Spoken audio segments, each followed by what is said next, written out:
I don't have many memories of life not playing video games. Like, I don't have a lot of memories that predate video games. It started out, with the Atari at my friend's house. I never owned an Atari, but I did play the Atari games. Anybody ever play E.T. on the Atari? Oh, my word, none of you. Okay, there we go. Thank you. Wasn't that the worst game ever? It was awful. It was terrible. I didn't like Pong. I didn't like the Atari at all. I played it because it was there, but my first video game system was a Nintendo, and it was awesome compared to that. But then I moved on to computers. I always loved arcades. There were arcades in the little town that I was in elementary school. And I remember going up there and just, playing my heart out, as many games as I could. And I've always just kind of been enamored with electronics. They've always captured my attention. I like to take things apart, fiddle with stuff, try to put it back together. Sometimes that worked, sometimes that didn't. But always like to take stuff apart and work on stuff. That's why when computers came out and you could build your own computer, I thought it was the coolest thing ever. So I did that and still do that to this day. And so, all those things have been interesting to me. And there was a movie that came out in 2010. And it was a kind of the next sequel to what came out in the 70s, which was Tron. And this was Tron Legacy. And Tron Legacy was really awesome. It was not a movie that was shot in modern standards of like 4K. It was kind of on that cusp of that happening there. So it came out in January, I believe, of 2010. I think that's right. And they're getting ready to have a sequel, is why I mentioned that, because we were at our men's movie this week, and they showed the preview for this new one coming out, Tron Ares, this fall.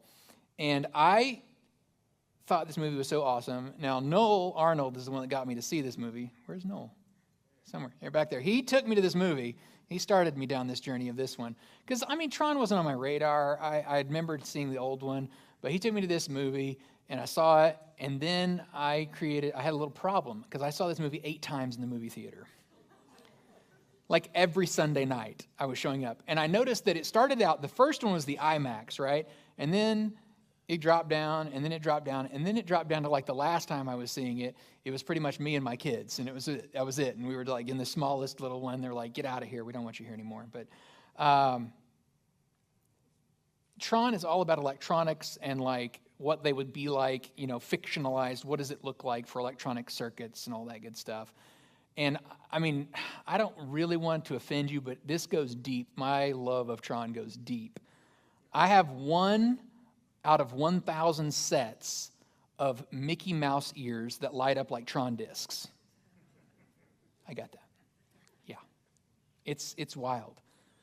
But I think all of us, to a certain degree, maybe not this insanity of a degree, have something that we really are interested in, like something we go deep in. Some people call themselves foodies. I don't really know what that means. I like to eat too, so I don't know what that means, but it means maybe you go a little bit beyond, right? Some people are really into comic books. Some people are really into fishing. Some people are super deep into sports, right? They can talk stats all day long. They've got stuff memorized. Some of you are into quilting. Some of you like to read books a lot. There's just all these different kind of hobbies and little things we can go down and follow, and then you can go really deep into some of it, right? And so that's the kind of thing that we get into and that we love. And so today I want to talk about this idea of what happens when you find something you love.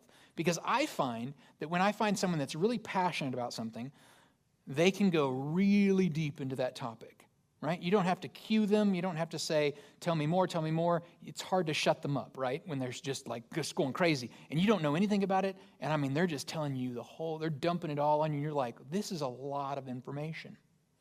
So I want to talk about what that looks like today for those things that we love, because I think at the core of it, when we love something, we tend to just share it. It tends to just kind of come out of us, even if the other people don't really get it, right? I can start talking about Tron, and I've already seen some of your eyes glaze over, and you're like, is he going to leave this up here that long? Is this really an advertisement for this movie? All right, I'll take it off. How about that?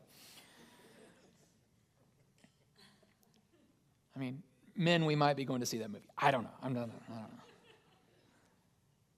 What does it look like for you to talk about what you love? Think about your hobby. Think about what, for some people it is work, like they really love their work. But for a lot of people it's their hobby or something they find interesting. Or, I know World War II history buffs, and I can sit down with a buddy of mine that he can just go through it forward and backward. And I find World War II history incredibly interesting. but I have not gone to the depths he has. I mean, he will go like on a vacation to look at things about World War II, and I'm like, wow, that's a lot, man. And he'll just talk over my head about stuff, and have you heard about this theory? And I'm like, no, I haven't. Can we just eat pancakes? What's going on here? Like, there's people that have all different kinds of likes, and so think about yours. What is your thing? Or maybe you have several. Most of us have several. But what is something that, you're pretty passionate about? And think about how easy it is to talk about that. And my theory is that when we find something we love, it is easy to talk about, even with people that don't understand it at all. Even with people that are like confused, we still talk about it until they have some level of basic understanding about it. And so when it comes to church, sometimes we disconnect from that. Sometimes we find it difficult to talk about church, and we hesitate and we hold back. And I think a lot of that has to do with the fact that you and I are both aware of a lot of people with hurt from church. Like they've been hurt in the past. Somebody said something, and it was not loving, right? It might have been truthful, but it wasn't loving. Or it might have been untruthful, and someone really believed that passionately, and it hurt them. And so they have this kind of, they present it as a problem with God. I have a lot of friends like this that present it as I've got a problem with God. And then if you start to really kind of dissect it and look at it, it's not really a problem with God. It's a problem with someone that talked bad about God. It's a problem with someone that misrepresented God. It's a problem with a church or a denomination or a religion or a speaker or a book they read. And that was just like one way of looking at this. And man, they are just hurt and they don't want anything to do with it anymore. Or it's by the actions of an evil person that, had a title or had a position of power. And all of a sudden, it becomes really difficult to talk to them about how much you love church. And it's such a disconnect because, I love Coffee Creek so much that it's very easy for me to talk about. But then I'll be talking to someone sometimes like, as soon as I say what I do, it's like sometimes a wall goes up and I'll see that. It's like invisible, but I can instantly kind of gather what's going on. And then I have to kind of step back and go, oh, something else is happening here. Like, because they don't know us from Adam, right? They've never been here. They have no clue what we're about. But all of a sudden, that word has kind of brought them into a trance almost. And so it's a fear maybe of awkwardness, of rejection sometimes, those bad experiences. But at the end of the day, even if people had bad experiences in that first church, that very early church, the fact that the people were so hospitable overcame all objections. Like the fact that they were the people willing to go into harm's way for others, the people that were willing to feed others, the people that were willing to love others. It wasn't that they had the biggest marketing campaigns. It wasn't that they had the biggest slogans. They didn't have power. They weren't in control of anything. They didn't have mayors and governors and leaders of anything like that. They had no way to impact their world other than through hospitality. Think about it. Broadcast media didn't exist. All these things that we think are so powerful and important today did not exist for that first church, and yet it flourished in a time of heavy persecution on that church. Why? Well, one of the keys to that is that once they were found, they took it on themselves to find others. They believed that once they were rescued, the job then was to become a rescuer. And I fear that we've lost a little bit of that, and that it's too easy maybe to be rescued and to just sit and say, well, someone else is the rescuer, right? Instead of taking that upon ourselves and saying, oh, it's my job. I've been rescued. Now I can rescue others. I've been helped. Now I can help others. I've been loved and cared for and shown mercy, and so I should give that to others. And so that's what I want to look at today in John. This is interesting because it's different than what I think I've seen in most of my time with the Scriptures and most of what I've seen kind of the living out of that or the way that plays out in our world. I haven't seen this much. And so I want to share this story with you, starting in verse 40. It says, Andrew, Simon Peter's brother, was one of these men who heard what John said and then followed Jesus. And Andrew went to find his brother Simon and told him, we have found the Messiah, which means Christ. Then Andrew brought Simon to meet Jesus. And looking intently at Simon, Jesus said, your name is Simon, son of John, but you will be called Peter. The next day, Jesus decided to go to Galilee. He found Philip and said to him, come follow me. Philip was from Bethsaida and Andrew's and Peter's hometown, and Philip went to look for Nathanael and told him, we have found the very person Moses and the prophets wrote about. His name is Jesus, the son of Joseph from Nazareth. Nazareth, explained Nathanael. Can anything good come from Nazareth? Come and see for yourself, Philip replied. And that's the kicker right there. That's the key to all of this story. There was Jesus changing people's lives, and then Philip looks for Nathanael. He tells him, hey, you got to come meet this Jesus. He's the Messiah. And he says, I don't know if anything good can come from that town. That doesn't sound right. And the simple invitation is come and see for yourself. Now, that's a different kind of invitation. That's not a convictional invitation. Are you dumb? What do you mean? Of course things can come from Nazareth. I just told you this is the Messiah. This is the one that's been prophesied about. What are you talking about? You got to get your life together right first, and then you can come ask questions about this Nazareth. None of that. It's just, hey, come and see. What more open of an invitation could there be than, hey, you got questions about this? You're not sure? Come check it out for yourself. I could tell you all day long about it, how much I love it and how awesome it is and how great this Jesus is, but why don't you come check it out for yourself? You come see with your own eyes. You come experience it with your own physical presence. These early followers did not memorize a script. They didn't twist arms. They didn't judge people, yell and scream. They weren't holding signs out on the street. They weren't protesting. They invited. Without arguing, they invited people to come and see. I don't know of a more winsome example than those that you will find in the New Testament throughout this series that I'll share with you than what you see right here. I'm going to share with you week after week of how winsome the early church was. And when I say winsome, I mean they're not being offensive. Let me just put that out there so we all understand what I mean by that clearly. They didn't have to be offensive.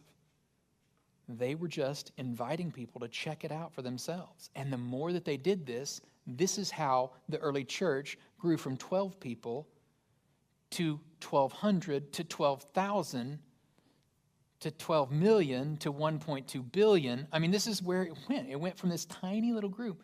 It didn't use any of the tools that we marvel at today or that we think are necessary today, and it used everything about come and see. Because at the end of the day, found people are finding people. This is our one clear call. This is our call above all others. The church can do a lot of good things, and we do. Collecting things for homeless veterans is awesome. Feeding people this morning. Mike said we had more people downtown than we had in a long time, and it was raining, and so that's amazing that we were able to feed all those folks downtown, and that work is celebrated, and that is amazing and good. And getting clothing together for kids like we did this last spring. And all these things are good. But there's a unique calling for the church that if we miss, then we miss the main thing. And that is that we find people.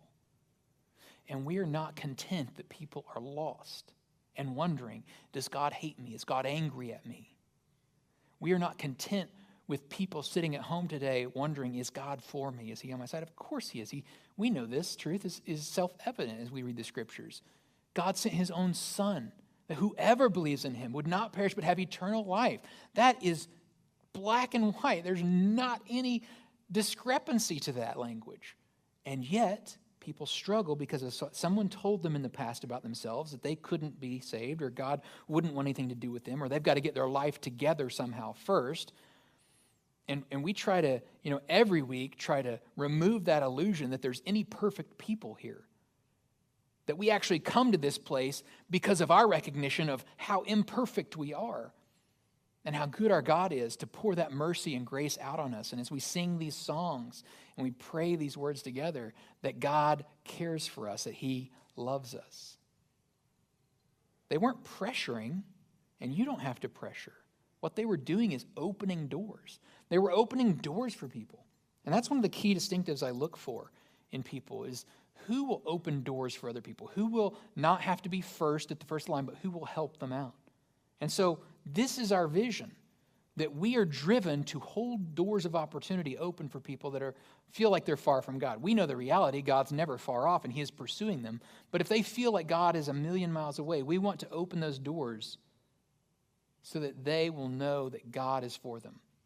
And some people have been hurt so bad or have such bad PR about God that it takes a lot more work than others. Some people are really close, right? It's easy. Some people are very far, and you've got people like that in your life probably. You've got people on that whole spectrum. I have friends that are, closer than others. And you know that this might be, some of your friends, it might be a long-term project. Anybody got any decade-long projects probably at hand? Yeah. I got people for 15 years I've been talking to about this stuff. And sometimes I feel as a human that we haven't moved very far at all. I mean, I'll have another conversation. I'm like, oh, this is so frustrating. And it's easy to give up, except I'm not allowed to give up. That's not my job. My job is not to move them, and my job is not to give up. My job is just to be faithful and continually let them know beyond a shadow of a doubt that God is for them too. There's no one else. There's no one that has this perfect kind of angle on God that no one else can access, right? That's not how that works. And some people are convinced of that. And so we have an opportunity to continually open those doors for them. So this is my challenge to you this week, is to start praying about who you might maybe invite. We have this thing that kind of is powerful in September.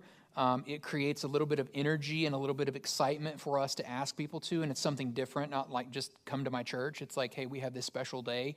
We'll have lunch after church. We have big bounce houses coming, those sports bounce houses that we talked about that we got, we get rained out at Father's Day, I think. And so they're coming for that on the 21st. So we'll have the big bounce houses out with the football throw, the baseball throw, soccer. It's got an obstacle course, like really big obstacle course. So it's got all this fun stuff. We'll have just a big day that day, okay? That Sunday is going to be our back to church Sunday. And so they come at 11 a.m. for worship, and the kids' stuff is kicking off, and we'll have all the kids' classes going by then, and then outside we'll have all this stuff. And so it'll be a great Sunday. But what would it look like if you started now? Not like the Sunday before or the Friday before, right? That Sunday you're like, oh, I should have invited somebody. But what would it look like right now to not invite them, but to just start praying for them? That they would be receptive to that invitation, that they would come sit by you. That's the invitation. Not just come to my church, not on Facebook, hey, y'all come. No, pick one person, one family, and say, would you sit by me? That is such a more powerful invitation, right? That is the kind of invitation someone responds to. And that's how we find people. By bending over backwards with our hospitality, whatever that looks like and what their needs are, meeting that and creating that opportunity to invite them. Because that's what happens when we say, come and see, come and check this out. We're giving them the opportunity to connect with God, and we're giving them the space to do that with. I love what Charles Spurgeon said one time. He said, you've never truly found Jesus if you do not tell others about him. And I think the challenge, because I started when I was 14 years old learning how to talk to people about Jesus, because I believed that. I took that on, that I wanted to share Jesus with people. I couldn't believe he found me, and so I was wanting to share that with others, right? And, the early ways I was trained in, people were very well-meaning and wanted to help me, but the ways that I was trained in were very confrontational. Do you know you're going to hell? Would you like not to? I'm not kidding. I wish I was. This is the first method I was trained in. Doing door to door, door slammed after door slammed. Door-to-door salesman got nothing on me. I mean, I went selling no product and saying that to people. It does not go well for you, especially when I got down to inner city Dallas and was doing that. Or I've been in Louisiana doing that, in rural Louisiana. Oh, I got some invites into some special places in Louisiana doing that. Whew. Anyway, people were trying to help me take this beautiful thing that I had been given, this relationship with Jesus, and trying to help me package that in a way that I could just kind of machine gun that. And, over time, I came to realize the futility of that delivery system, and that was not really, it certainly wasn't what got me into this, the angle of understanding who God was and Jesus' love for me. And so I had to kind of step back and to learn. And so I think some of our pause when we hear this kind of truth about we should share Jesus with others comes from our bad experiences in the past. And that's why I want to share with you time and time again in the New Testament what I'm finding, story after story of people that actually did this, that actually built the church from zero, from nothing, from no money, no foundation, no buildings, no pastors, nothing, just built it from where they were. It's hospitality over and over and over. It's welcoming, being welcoming. It's one-on-one work. It's not easy work, but it's easier than going door to door and getting yelled at. It's easier than feeling weird with people all the time, right? It's easier than feeling like you have to argue with people or something. No, it's just welcome. I'm going to share with you a story next week that'll blow your socks off in the New Testament that is not talked about a whole lot, that clearly illustrates how this happened with some of the people that are, in that society at least would be considered the worst people looked down on by everybody, and how they were able to, once they were found, become very, very welcoming. I found something in Acts chapter 28 that talks about Paul, what he did when he was under house arrest. And so this is yet another example of what he was doing and what the disciples were doing in these early years. It says there, Paul lived for 2 years in this rented house. He welcomed everyone who came to visit. He urgently presented all matters of the kingdom of God. He explained everything about Jesus Christ. His door was always open. Now, what I find interesting about this is this is the very last part of Acts, the book of Acts, the early church, right? Their story. And this is his journey concluding in Rome. And here he is ending in Rome. He's under house arrest. And while he's there, he's living in his own lodging. He's receiving visitors and he's sharing the gospel. So yes, he's not free to travel around, but he's absolutely still living it out there. And what that indicates to me is that you don't have to buy a plane ticket and go all over the world. You have got opportunity in your backyard, right where you're at, your neighborhood, your home, your school students, your workplace adults.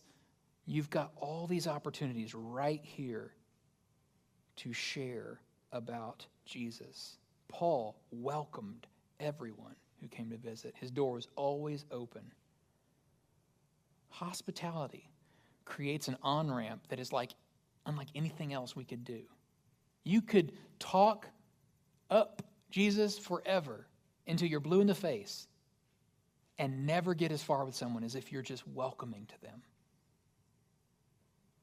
caring about them as a person.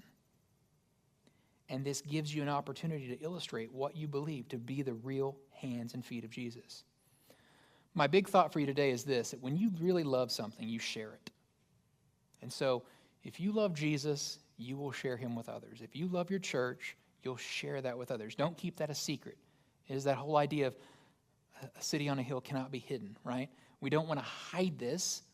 We want to instead share this good news with people. The church is little more than a reflector of the love of God into the community. That is our whole job. We are a lighthouse. And so when you love Jesus, share him with the people in your life. There's no pressure for this. There doesn't have to be any sort of argument. There doesn't have to be bad feelings. It doesn't have to be weird. It can just merely be opening doors for people, doors of opportunity for them to understand Jesus at whatever level they can understand it at. If you think, if you're a car guy and you're trying to describe how a transmission works to me, I'm going to glaze over it first, right? You ever try to do that, explain something like that? Yeah, it's like, oh, really? Well, we should get an extra one. That sounds good. Let's get 2 transmissions going. I don't know what that is. I've heard about it. I still have no clue what it means. It has something to do with shifting. That's it. That's all I know, right? I don't care. But you are smart enough, if you know a lot about a topic, you can dumb it down. You can bring it down to my level. And you can be like, when it's broken, your car doesn't go, right? And so all of a sudden, you've brought it to my level. We can do that. No matter where we're at in our walk with God, we can bring it down to a level that anyone can understand because we all came in on a certain low level. So we have this opportunity to open these doors, to be winsome, to love people. And if you love what we're doing, we are a church that's on a mission. We have a big vision. I mean, it's a pretty big, bold vision that we want to share this message with people, that God is for them, when culture tells them God is against them, right? People keep hearing that message because it sells. It gets clicks. And so how do we take that and stand it on its edge and say, actually, the truth is God is for you. He's not against you. God loves you so much that he sent his son Jesus for you. God cares about you. God is pursuing you. And this is a gift that we want to give our community. That's a big deal. And so the way that we do that is we just don't keep it to ourselves. And the more hands and feet we have, the more voices we have, the more people we have being hospitable to people in our community, the more we can share Jesus with. And that is our ultimate goal, to make Jesus known and his message known for every man, woman, and child in our community that today has a misconception about that. And the only way that we do that is through you and through me.